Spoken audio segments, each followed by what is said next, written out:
So hello everyone. अभी तक हमने 20 क्वेश्चन तक कर लिए थे, तो आगे का हम स्टार्ट करते हैं। तो यहाँ पे 21 क्वेश्चन से हम स्टार्ट करते हैं। A federal system and hierarchy at the centre was introduced in India by. इसका आंसर होगा C, means government of India act 1935। तो ये कह रहा है कि फेडरल सिस्टम और डायरकी जो कि सेंटर मतलब केंद्र पे इंट्रोड्यूस किया गया था, वो कौन से एक्ट के तहत किया गया था? वो है government of India act 1935। Question number 22. The provision for the establishment of the All India Federation was included in। इसका भी आंसर है government of India act 1935। Government of India act 1935 जो है इसीलिए ज़्यादा इम्पोर्टेंट हो जाता है क्योंकि मैक्सिमम क्वेश्चंस इसमें से आते हैं और हमारे कॉन्स्टिट्यूशन में भी यहाँ से बहुत सारा चीज़ें लिया गया है।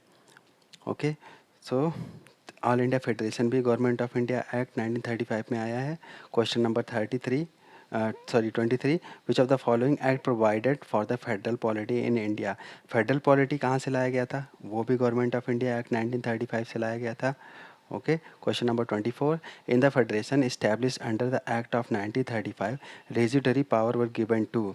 जो फेडरेशन इस्टेब्लिश हुआ था 1935 में, उसमें रेजिडरी पावर किसे दिया गया था? तो इसका आंसर होगा गवर्नर जनरल को। Okay, the residuary power were given to governor general in the federation establish under the government of India act 1935। Okay, question number 25 in the federation establish by the government of India act 1935 residuary power were given to. Question number 25 का answer क्या होगा? B होगा। ठीक है, governor general. Residuary power governor general को दिया गया था। Question number 26. Which of the following is not an important and permanent constituent in the constitutional history of India as adopted in the Government of India Act 1935? इसका answer है ए, a written constitution for the country। Means अगर हम इसका explanation पढ़े तो ये कह रहा है कि provision for a written constitution for the country was not mentioned in government of India act 1935। इसमें लिखा नहीं गया था। ठीक है, इसका डिमांड किया था जो कॉन्स्टिट्यूशन का, जो कि अगस्त ऑफर में 1940 में जब आया था। ठीक है, तो इन 1942 जब स्टफर्ड क्रिप्स आए थे जो कि ब्रिटिश के मेंबर थे, कैबिनेट के मेंबर थे, तो उन्होंने एक प्रपोज़ल दिया था कि इंडियन खुद ही मतलब अपना कॉन्स्टिट्यूशन बना सकते हैं, अडॉप्ट कर सकते हैं वर्ल्ड वॉर सेकेंड के बाद में। Okay, so next question number 27 है one among the following was not a silent feature of the government of India act 1935। ठीक है, तो ये इसमें से कौन सा जो है सेलियंट फीचर नहीं है? तो इसका आंसर है B, residuary subject were allocated to provincial legislature. ठीक है, ये नहीं है। अदरवाइज और तीनों जो हैं act provided for all India federation, ये सही है। ठीक है, it mark the beginning of the provincial autonomy. ठीक है, ये भी दिया गया था प्रोविंशियल ऑटोनॉमी का, मतलब प्रांत को ऑटोनॉमी दिया, स्वायत्तता का, कि अपना खुद का शासन कर सकते हैं। It abolish dyarchy at provincial level. जो प्रोविंस मतलब होता है प्रांतीय लेवल पे जो डायरकी होती थी उसको भी अबॉलिश कर दिया। And introduced it at centre, और इसको केंद्र पे डायरकी लाया गया था। ठीक है, डायरकी मीन्स होता है डुअल गवर्नमेंट।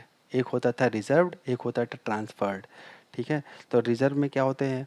जो मेन इम्पोर्टेंट होते थे, जैसे कि पुलिस हो गया, लॉ एंड ऑर्डर हो गया, जुडिशरी हो गया, ये सारे आ गए मेन उसमें हो गया। और ट्रांसफर्ड में आ गया जैसे कि एग्रीकल्चर हो गया, लैंड रिफॉर्म, ये सारी चीज़ हो गए। ठीक है, next question 28। Government of India act 1935 important why? ये क्यों इम्पॉर्टेंट है? इसका आंसर है A, it is the main source of the constitution of India. जैसा कि बताया कि ज़्यादातर चीज़ें कॉन्स्टिट्यूशन में जो ली गई थी वो ली गई थी इसे गवर्नमेंट ऑफ इंडिया एक्ट 1935 से ली गई थी। क्वेश्चन नंबर 28 जो हो गया है, तो यहाँ पे देखो मैं इसका एक्सप्लेनेशन भी पढ़ देता हूँ। The government of India act 1935 is an important source of the constitution of India. Many provisions of the constitution like federal government dyarchy at the centre, distribution of the power between the centre and the states and establishment of the federal court have been taken from it. और ये जो reserve bank है, जो इससे पहले क्या था, federal bank था, वो नाम चेंज होकर के रिजर्व बैंक किया गया। ये सारी चीज़ें जो ली गई हैं ये गवर्नमेंट ऑफ इंडिया एक्ट 1935 से ली गई हैं। That's the reason it is the main important act. Okay, and which of the following act led to the separation of Burma from India? ये क्वेश्चन नंबर 29 है। तो ये इसमें आंसर होगा, ये भी देखो गवर्नमेंट ऑफ इंडिया एक्ट 1935 से जो बर्मा को सेपरेट किया गया था 1937 में, ठीक है, तो ये इसी से रिलेटेड है। Question number 30, in how many provinces was the Congress ministry formed in the election of the year 1937? जो 1937 में इलेक्शन हुआ था, ठीक है, तो कांग्रेस मिनिस्ट्री का उस समय कितने, in how many provinces of was the Congress ministry formed? तो कांग्रेस की मिनिस्ट्री फॉर्म हुई थी। तो मैं इसका कोई आंसर तो यहाँ पे दिया नहीं है, तो इसका मैं जो एक्सप्लेनेशन वो पढ़ देता हूँ। Provincial election were held in British India in 1936-37 as mandated by the government of India act 1935। जो 1936 और 37 में हुए थे ब्रिटिश में इलेक्शंस, ब्रिटिश इंडिया में इलेक्शंस हुए थे प्रोविंशियल, जो कि जीओआई एक्ट 1935 से मैंडेट किया गया था। The elections were held in 11 provinces, वो 11 प्रोविंसेस में किए गए थे, जैसे कि बिहार हो गया, मद्रास हो गया, सेंट्रल प्रोविंस हो गया, ठीक है, उड़ीसा हो गया, यूनाइटेड प्रोविंस अब उत्तर प्रदेश को कहते हैं, okay, Bombay presidency, Assam, NWFP, north west frontier province, Bengal, Punjab and Sindh. The Congress ministry was formed in 8 provinces out of 11। देखो यहाँ पे ऑप्शन नहीं दिया हुआ है ना, दैट्स द रीज़न यहाँ पे एक्सप्लेनेशन में 8 प्रोविंसेस में दिया गया है, ठीक है। 11 में से जिन्होंने लड़े थे उसमें से 8 जगह पे 8 प्रोविंसेस में इनकी जो मिनिस्ट्री हुई थी वो फॉर्म हुई थी 1937। Thus none of the given options are correct. Okay, let's move on the question number 31.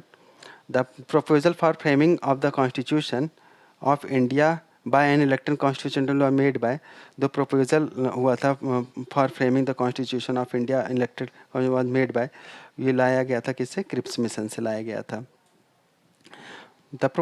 इसका एक्सप्लेनेशन पढ़ता हूँ। The proposal for framing the constitution of India after the end of the second world war by an elected constituent assembly made by the Cripps Mission 1942.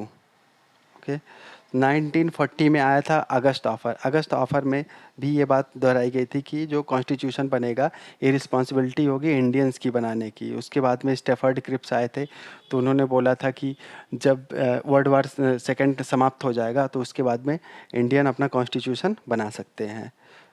तो let move on question number 32। The objective of Albert bill in reference to the colonial rule in India was. तो objective क्या था Albert bill का? इसका objective था and A, to bring Indians and European at equal status as far as the penal jurisdiction of court was concerned. मतलब कि European और Indians को एक इक्वल स्टेटस प्रदान करना था, ठीक है, ज्यूरिडिक्शन से रिलेटेड था ये। तो इसका एक्सप्लेनेशन ये है, Albert bill was introduced in 1883। 1883 में लाया गया था Albert bill for British India by viceroy Ripon. Lord Ripon ने इसको लाया था। Who proposed an amendment to the existing laws in the country, जिसमें ये प्रपोजल आया था कि जो एग्जिस्टिंग लॉज है कंट्री का उसको चेंज किया जाए, ठीक है, अमेंड किया जाए। At the time to allow Indian जजेस and magistrate the jurisdiction to try British offenders in criminal cases at the district level. जिसमें ये कहा गया कि इंडियन जजेस और मजिस्ट्रेट को भी लाया, वो मतलब उनको अलाउ किया गया कि वो क्या कर सकते हैं, क्रिमिनल केसेस में जो कि डिस्ट्रिक्ट लेवल पे है वो ब्रिटिश ऑफेंडर्स को भी पनिश कर सकते हैं, ठीक है, which something which was not allowed at that time, जो कि अलाउड नहीं था पहले। अगर कोई क्रिमिनल केस करते थे ब्रिटिशर्स तो वो इंडियंस जो जजेस होते थे या मजिस्ट्रेट होते थे, they can not penalise them, उसके लिए वो ब्रिटिशर्स ही करते थे। तो यहाँ पे ये एल्बर्ट बिल में वो इक्वल स्टेटस दिया गया था कि ये जजेस and magistrate are equal to the Britishers जजेस एंड मजिस्ट्रेट्स। तो ये यहाँ पे एल्बर्ट बिल में लाया गया था। 1883 में आया था एल्बर्ट बिल लॉर्ड रिपन के द्वारा, ये इम्पोर्टेंट है। As per the cabinet mission plan in the constituent assembly to decide allotted member seat in each province, one representative was in ratio to which of the population? तो इसका answer होगा B. B means 10 lakh. तो cabinet mission जो arrive हुआ था India में 1946 में आया था। The mission proposed a plan for the formation of constituent assembly, जो कि कॉन्स्टिट्यूएंट असेंबली के लिए उन्होंने एक प्लान प्रपोज किया था, ठीक है, जो कि कॉन्स्टिट्यूशन बनाने के लिए था। The representative for each provinces, जो रिप्रेजेंटेटिव थे ईच प्रोविंसेस के, उसका वो कितने लोगों को रिप्रेजेंट कर रहे थे? वो 10 लाख की जनसंख्या को रिप्रेजेंट कर रहे थे। Question number 34, who among the following person was not a member of the cabinet mission? ये तो बहुत ही इंपॉर्टेंट क्वेश्चन है, ये कई बार आ चुका है कि तो इसमें पूछा गया कि कौन ये 3 मेंबर की कमेटी आई थी, कैबिनेट मेंबर्स आए थे, तो उसमें थे पैथिक लॉरेंस थे, ए.बी. अलेक्जेंडर थे, स्टैफर्ड क्रिप्स थे, लेकिन विलियम वुड नहीं थे। ओके, तो ये बहुत ही इंपॉर्टेंट है, मल्टीपल टाइम क्वेश्चंस पूछा गया है और बहुत सारे एग्जाम्स में पूछा गया है। तो the members of the cabinet were Sir Patrick Lawrence, Stafford Cripps, and A.B. Alexander. Okay, and Wood was not the member of the cabinet mission. Okay, और कैबिनेट मिशन कब आया था? वो आया था 1946 में आया था। Indian constituent assembly was established under, जो इंडियन कॉन्स्टिट्यूएंट असेंबली हुआ था वो इस्टेब्लिश हुआ था कब? आया कब इस्टेब्लिश हुआ था? वो कैबिनेट मिशन 1946 में इस्टेब्लिश हुआ था। ये देखो कितनी बार आया है, उत्तराखंड पीसीएस में भी आया है, यूपी पीसीएस में भी आया है। Okay, let's move on. Question number 36. In interim government of India, government formed in 1946, the vice president of the executive council was, इसका आंसर होंगे वाइस प्रेसिडेंट जो थे एग्जीक्यूटिव काउंसिल के, कौन थे? वो थे जवाहरलाल नेहरू। तो इसका एक्सप्लेनेशन है, on 24 August 1947 interim government was announce, interim government announce की गई थी, ठीक है। A condition that interim government would take a charge latest by September for 1946, और एक कंडीशन दिया गया था कि वो चार्ज कब ले सकते थे? सितंबर 1946 तक वो चार्ज ले सकते थे। Viceroy was the president of the executive council, और जो उस समय के वायसराय थे वो जो प्रेसिडेंट थे एग्जीक्यूटिव काउंसिल के, while Jawaharlal Nehru was designated as vice president of the executive council. और वाइस प्रेसिडेंट कौन था उस समय का? ये थे Jawaharlal Nehru. Okay, let's move on. Question number 37. Who among the following was not the member of the interim national government formed in August 1946? कौन नहीं था? इंटरिम मेंबर नहीं था इंटरिम नेशनल गवर्नमेंट जो कि फॉर्म हुआ था। इसका आंसर होगा सी, डॉक्टर एस राधाकृष्णन। ये नहीं थे मेंबर, और सारे लोग मेंबर्स थे, ठीक है। तो राजगोपालाचारी भी थे, राजेंद्र प्रसाद भी थे, और जगजीवन राम जी भी थे। तो let's read the explanation. According to cabinet mission declaration, an interim government was constituted on 2 September 1946 from a newly elected constituent assembly, ठीक है। एक इंटरिम गवर्नमेंट बनाया गया था 2 सितंबर 1946 को, जिसमें कि न्यूली इलेक्टेड असेंबली में मेंबर्स थे C Rajagopalachari was the education minister, Dr. Rajendra Prasad was food and agriculture minister, and Jagjeevan Ram was the minister for labor. However, Dr. S. Radhakrishnan was not a member of the interim government. Okay. अब यहाँ पे आ गया है question number 38। इसका क्या है? Assertion और reason है, ठीक है। तो इसमें ये कह रहा है कि according to the Wavell plan the number of the Hindus and Muslim members in the executive council was to be equal. Okay, और रीज़न कह रहा है, वेवल दो thought that this arrangement would have avoided the partition of India. Okay, तो इसका answer है C. A is true but R is false. According to the Wavell plan, the number of Hindus and Muslim members in executive council was to be equal. मतलब हिंदू और मुस्लिम का जो members होंगे वो executive council में equal होने थे, ठीक है। बट रीज़न इसका गलत है। रीज़न इसलिए गलत है क्योंकि वेवल ने सोचा कि this arrangement would have avoided the partition of India, तो ये गलत था, ये ऐसा नहीं सोचा था। Okay, let's move on question number 39। Who gave idea of constituent assembly? If you want to read the explanation इसका काफ़ी बड़ा है, तो आप इसको 38th का एक्सप्लेनेशन देख सकते हो. Okay, let's move on. Question number 39. Who gave the idea of Constituent Assembly first for the formation of Constitution of India? तो इसको किसने दिया था आइडिया? इसका आइडिया दिया था स्वराज पार्टी ने 1934 में दिया था. Swaraj party in its conference at Ranchi 1934 presented the policy for Constituent Assembly. Okay, it was to be composed of Indian representative elected on the basis of the adult suffrage. It was the first occasion when Indians demanded for the Constituent Assembly. Okay, तो ये भी important question है, क्योंकि ये पहली बार ऐसा हुआ था जबकि कॉन्स्टिट्यूशन की मांग हुई थी, और ये स्वराज पार्टी के द्वारा हुआ था, 1934 में हुआ था. Question number 40. Which of the following statement is are true in relation to the constituent assembly? Okay, तो इसका आंसर है सी.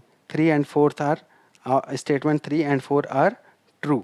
ओके, अब देखो इसका ऑप्शंस मैं पढ़ता हूँ. Assembly was based on the adult suffrage. ठीक है, तो ये गलत है. Assembly was the result of direct election, ये भी नहीं हुआ था, ये भी गलत है. Statement 3 assembly was a multi party body, ये बात सही है, मल्टी पार्टी की बॉडी थी उसमें. Assembly worked through the various committees, और इसमें बहुत सारी कमेटीज़ के थ्रू काम किए गए थे. तो इसलिए आंसर है इसका 3 and 4. Okay, let's move on. Let's read the explanation first. Legislative Assembly of the state were used as electoral college for the formation of Constituent Assembly. In this way, the Constituent Assembly was a result of the indirect election. Peoples of the several parties were involved in it. Constituent Assembly formed a number of committees to operate its working. यही कहा गया है कि committees बहुत सारे बना करके इसका ऑपरेट किया गया था कॉन्स्टिट्यूएंट असेंबली को. ओके, और ये मल्टी पार्टी सिस्टम था. Question number 41. Which of the following statement are correct regarding to the Indian Constituent Assembly? कौन सा करेक्ट है इंडियन कॉन्स्टिट्यूएंट असेंबली के?